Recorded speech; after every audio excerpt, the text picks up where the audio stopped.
Hey there guys, nice quick video this week as we take a look at painting a Chainrasp from the Chainrasp Horde reinforcements that we get with issue 52 of the Mortal Realms magazine. So obviously I've chosen to do the candle bearer for this issue. In the issue guide or review, which you can find up in the corner here, I mentioned that I was going to try and magnetize this guy with the one in the stocks so that I can swap them out. Doesn't work, guys. I cut off the pegs that would go into the holes on the other half and put some magnets in place of those pegs, and drilled out the holes a little bit wider to fit some magnets inside those. When they go together, there's about a 3mm gap around where the two magnets are. There's not enough space to drill back into the plastic enough to get the magnets deep enough that it makes a sealed joint. So doesn't work. You will have to choose one or the other. So obviously I went ahead and did this guy so that he can be part of a 10-man unit rather than making up a 20 and not being able to use them as 10 mans. Anyway, getting started, as you can see, applying some Nighthaunt Gloom all over the ghostly part of this. He's been undercoated in a white primer. As I said, nice quick easy one today. I think this took me about half an hour, including the drying time for this and the shades and that. Nice limited palette. Doesn't use too many paints on this, as you'll see. Like I say, this is just a quick get him on the table method. It's not the prettiest looking model, but when you've got a horde of 20-30 of these guys on the table with some better painted models for your heroes, these look great. Quick, easy, and doesn't take too much in paints. So yeah, so I'll get on with this, apply this Nighthaunt Gloom, and then we can come on back for the next step.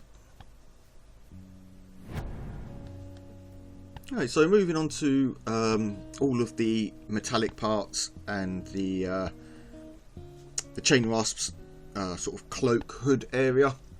I'm now taking some Abaddon Black, and like I say, I'm applying this to, as usual, any metallic areas as well as his hood. So that would be his keys, the candlestick holder at the top there, so the part above his hand, his sword, and his helmet slash mask type thing that he's wearing.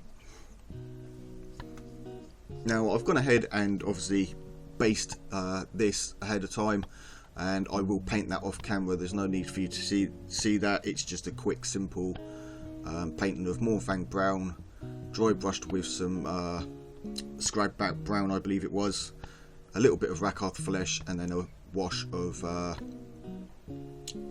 brown ink over the top of that. But obviously we're just concentrating on doing the model today. So again, I'll go ahead, get a couple of coats of this on, you know, thin down so we can get nice even coats without any streaking and that, and we'll be back in just a bit.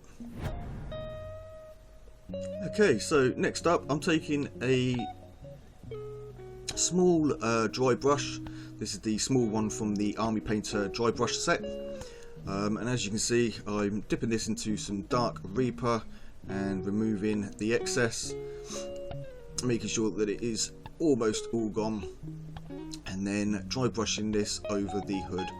This is the only place on the model that will get the Dark Reaper, but it's a, you know, recently ordered paint. It's something that I think looks better on the blacks as a bit of a highlight, so that's what I'll be using from now on.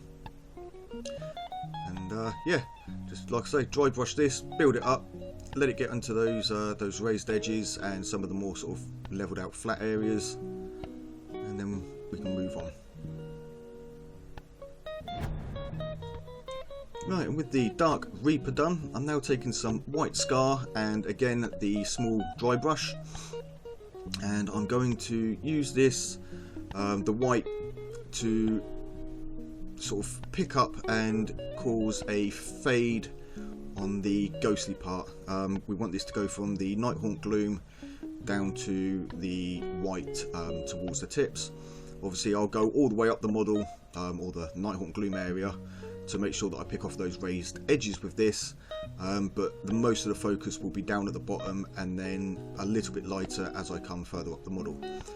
You'll notice that I've gone ahead and painted the arms in the Nighthaunt Gloom as well. I did forget to do them earlier when we were doing the black, but yeah, that's now there. So obviously I'll do this over the arms as well.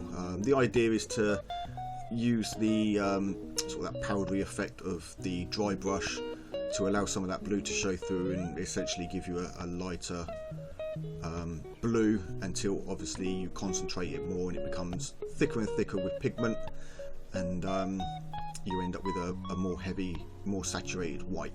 So obviously you're going to get a little bit of a chalky effect as it is dry brushing, but the whole point of this is to get as many models done in as short a time as possible, to a standard that you'll be happy to game with. Like I said, this one took me about 30 minutes, including drying time between washes and that. So yeah, you could probably batch paint these in about 20 minutes a model. So 10 of them, you know, you're looking probably just over a couple of hours to get a bunch of them painted. Not too long as far as things go, but yeah, so I'll get on with the dry brushing and we'll come back for the next bit. Okay, so next up, using some Iron Breaker, I'm now moving on to the sword, the keys and chain, and the helmet, and also the bottom of the candle stave that he's got. The top part, the actual candle holder, and the handle or hilt for the sword will be painted a different colour. So for the metal areas in Iron Breaker, it's just the sword, the keys, the helmet, and the spike at the bottom of the candle stave.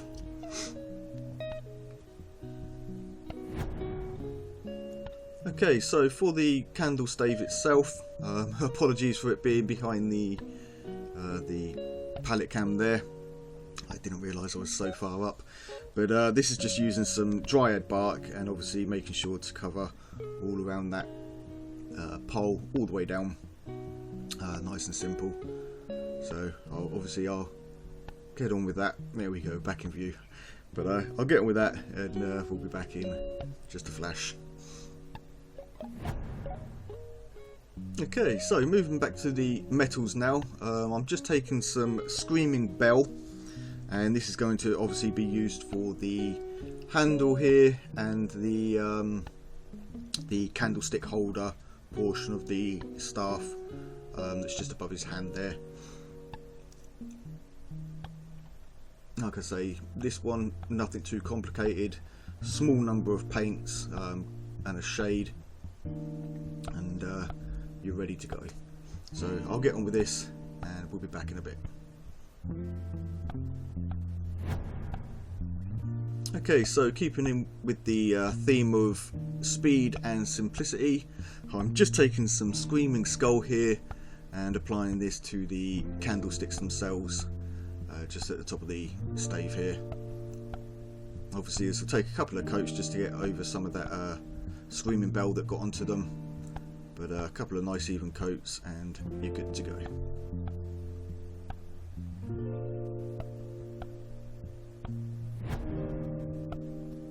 Okay, so moving back to the stave or staff or candlestick, whatever you want to call it, the pole. I'm just taking some Baneblade Brown here, and very carefully I've pulled the brush through the paint just a little bit on one side, flipped the brush over as it's now got a flat edge, and I'm just pulling this up the pole almost like there's four corners to it, just lightly touching it just to get a little bit of that Baneblade Brown on there.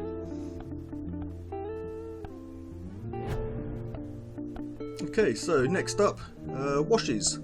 So just using some Nylon oil here. I think this is actually the only shade that I use.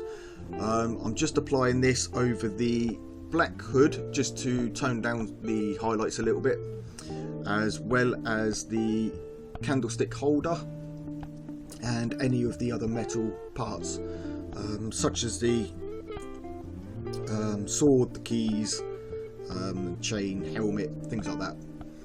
Just let it, quite a little bit of shade on there, let it sit into the recesses, and then give that about 10 minutes to dry. Okay, so for the flames themselves, obviously I wanted to give them a bit of an eerie look, so I'm just using some Hex Wraith Flame, which is a great paint for this.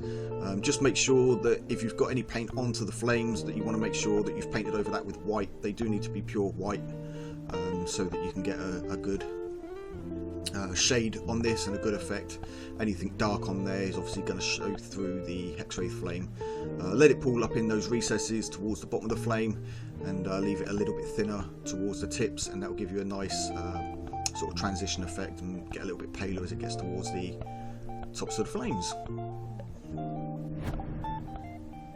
Okay, so at this point the model is, you could consider the model done if you want a nice clean look. However, I'm going to sort of dirty this up a little bit and age it and weather it.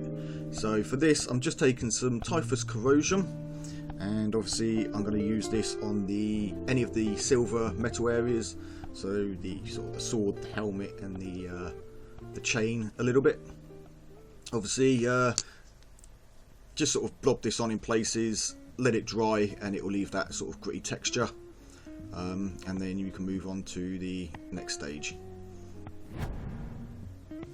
Okay, and once the Typhus Corrosion has dried, I'm just taking an old beaten up brush here and a little bit of Riser Rust, removing the excess, and then just lightly brushing it over the Typhus Corrosion. And what that will do, that will just pick up on the sort of the texture areas. You can sort of stipple it a little bit just to get a little bit more heavier coating if you want, a little bit more of that orangey rust look, and yeah, nice quick simple rust effect.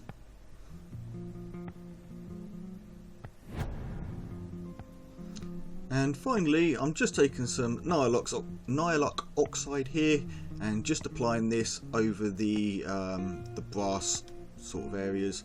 Now what I'm doing is applying it quite heavy and then wiping the excess off with my thumb. You could use a paper towel or something. And what this is going to do is leave some of that Nylon Oxide in the gaps where your finger can't get to, and it leaves it a good a good weathering effect. I can't remember the name of it now, but yeah, some oxidization on those brassy parts. Right, and there we have it, guys. Like I said, a nice, quick, easy to do model with this one. You can, whack out a bunch of chain rasps real quick with this method, and just a few simple paints. It's looks good enough for the tabletop. You're not going to win any awards with this, but to be honest, what are your chances of winning an award on a chain rasp anyway? So, good for the tabletop. Don't worry about getting too much detail on there. Bit of dry brushing, a few paints, and you've got a good looking model. Now, if this video has helped you in any way, or you enjoyed the video, please hit that thumbs up button. It is much appreciated. It does help the channel grow. And obviously, if you're not subscribed and you are enjoying the videos, then if you could subscribe too, that would be much appreciated. And obviously, if you ding that bell once you've subscribed, you'll get notifications of when new videos go live. But yeah, that is the end of today's video, guys. Thank you ever so much for joining me as always. If you are new to the channel or newly subscribed, then a big warm welcome to you. And until next time, guys, take it easy and keep painting those minis.